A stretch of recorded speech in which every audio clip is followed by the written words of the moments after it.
Skupina mladih zanesenjakov z nekaj požrtvovalnosti, dobre volje in nesebičnega dela sestavlja in usposablja stranvržene računalnike.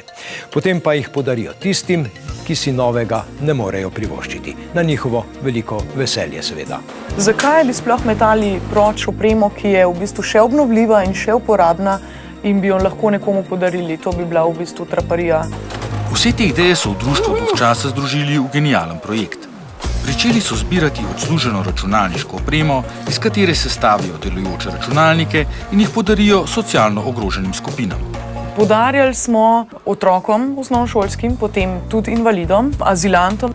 Mi prosilcu damo celoten računalnik, komplet delujoč, brezhiben računalnik, skupaj s 3-mesečno podporo, ki jo nudijo naši strokovnjaki, tako da se gremo tudi pokazati družbi, da lahko en za drugega skrbimo.